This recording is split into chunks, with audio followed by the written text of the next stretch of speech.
Mesdames et messieurs, merci de votre fidélité. 3 jours de deuil national, 251 Congolais ont perdu la ville, quitté l'Ouganda où ils étaient réfugiés après avoir fui les affres créées par les ADF à Kamango sur le territoire congolais.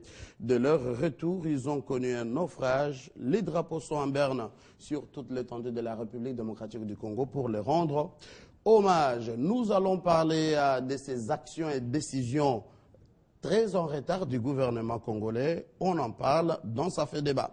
Et puis, un sommet de CIRGL à Luanda, nous sommes en Angola, un sommet de trop pour la paix. Grand Lac, Soudan décide au rendez-vous. Un sommet auquel a pris part 6 chefs d'État, dont le chef de l'État de la RDC, Joseph Kabila Kabange. Réunion de plus sont des actions et sanctions sur terrain. Alors, ça fait débat. Merci de votre fidélité. Surtout, merci à vous, Maître Lucas Soukabongo. Vous êtes président de l'Institut congolais de recherche et d'études stratégiques. D'analyse et d'études stratégiques en RDC. Bienvenue. Bien, merci beaucoup, Mathieu. Merci pour l'invitation. Fumu Toto, vous êtes initiateur de la Troisième Voie. Bienvenue. Merci. Franklin Chamala, vous êtes un des communicateurs de l'AMP, également cadre au sein du parti AFDC. Bienvenue. Merci beaucoup, Mathieu. Madame Ernestine, vous êtes cadre au sein de la majorité présidentielle, l'AMP. Bienvenue également. Merci, Mathieu. Et l'un, sinon l'une, des communicatrices. Ah voilà, vous êtes la seule communicatrice de la majorité. Il n'y a pas parité au sein de l'AMP. Je préfère communicateur. 7 communicateurs, une seule femme. Ah, ça c'est votre question interne. Alors, 3 jours de deuil. Il faut en avoir les compétences. Alors, vous attaquez les femmes. 3 jours de deuil national, Franklin. 5 jours après, quand même, le gouvernement a pris une très bonne décision. Le deuil national de 3 jours. Pourquoi cette décision prise en retard? Qu'est-ce que le gouvernement préparait? Le gouvernement n'avait pas de moyens? Non. Il faut dire que... D'abord, merci pour l'invitation, mon frère Mathieu. La question elle-même, elle est très complexe. Vous voyez des Congolais qui ont fui, des hommes et femmes qui ont fui les affres de cette guerre à perpétuité, de cette agression systématisée des groupes armés. Vous avez parlé des Kamango simplement, non, ils ont fui toutes les localités qui jouxtent les lacs Albert vers les grands nord de la province du Nord Kivu et se sont réfugiés en Ouganda, qui est en fait les pays voisins. Et voici, au retour de la paix, plutôt que d'attendre que, comme toujours, les rapatriements des personnes déplacées, des réfugiés se fassent dans le cadre de la tripartite entre le pays d'origine, le pays d'accueil et du HCR, ces compatriotes ont pris une initiative personnelle, risquée. Ce qui était normal, sans assistance, semble-t-il. Non, une initiative risquée quand même, de revenir à leur risque et péril. Voici qu'ils viennent, ils prennent une embarcation moins sécurisée en Ouganda et acceptent de traverser dans ces conditions-là pour rentrer chez eux. Et le malheur est arrivé dans ces conditions. Bon, alors, maintenant, vous dites, le gouvernement a pris une décision tardive. 5 jours après. 5 jours après. Non, mais non. Première décision, on a commencé par chercher à sauver les vies de ceux qui pouvaient l'être. Il y en a dont la vie a été sauvée. Les recherches pour retrouver ceux qui étaient naufragés ont été engagées. Et enfin, le gouvernement vient décider de décréter le deuil au regard de l'étendue du désastre.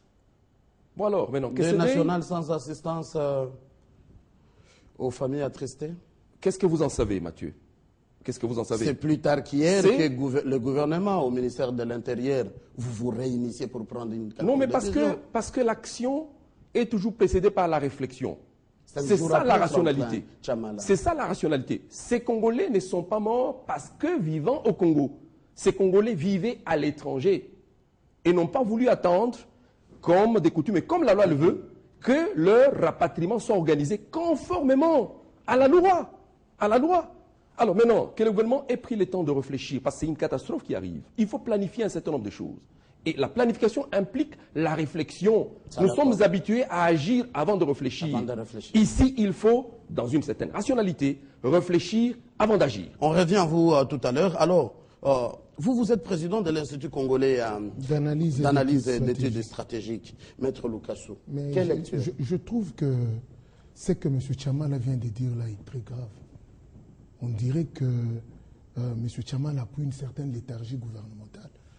Le gouvernement congolais s'est illustré par une contre-performance très grave.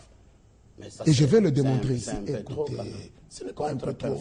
C'est une contre-performance. Je vous dis ceci. D'après les chiffres que j'ai, au Rwanda, il existe 68 400 réfugiés congolais qui vivent dans 4 camps, répartis dans 4 camps. Jusqu'à présent. Et à qui, oui, le HCR a donné le statut de réfugié.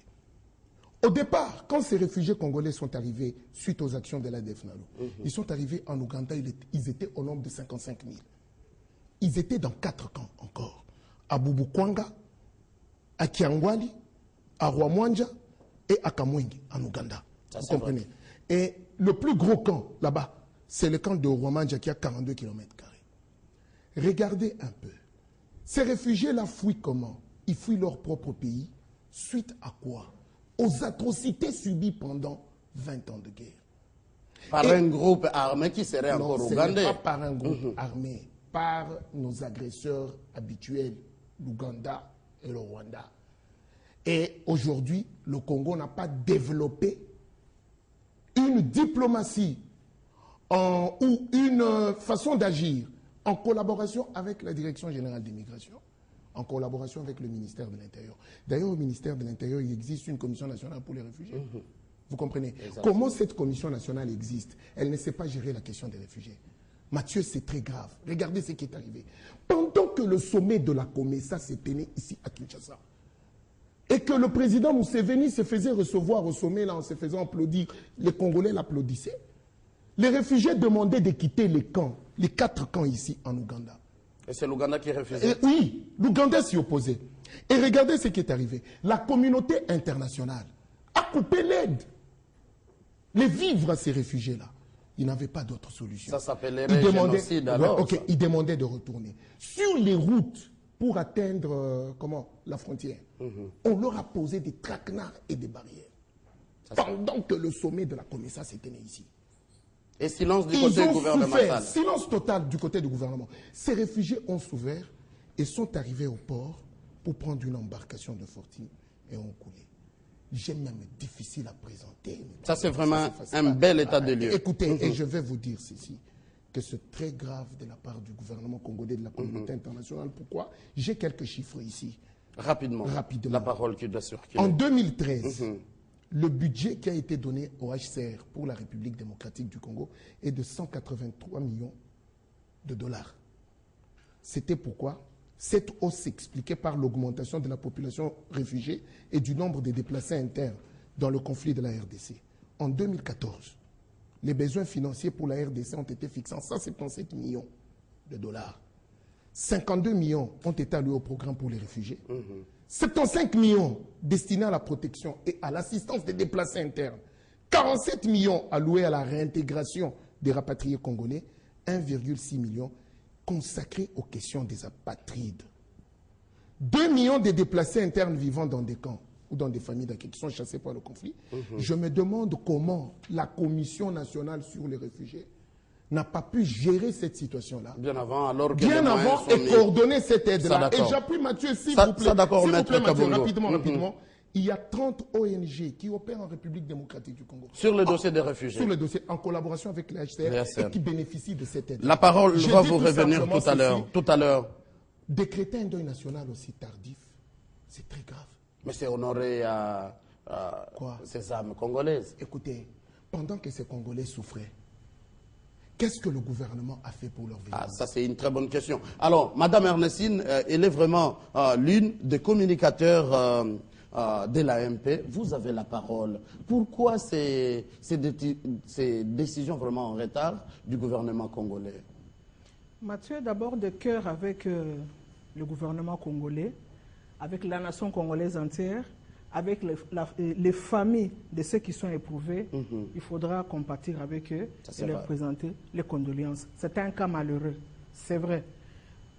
Nul n'est nécessaire aujourd'hui de se mettre à marteler sur le gouvernement. Parce que si nous allons à l'origine, pourquoi aujourd'hui il y a autant de Congolais qui ont quitté le pays? Vous savez, à l'origine c'était quoi? À l'origine c'est toujours le problème qui est permanent aujourd'hui, cette fameuse balkanisation de la RDC qui est toujours d'actualité.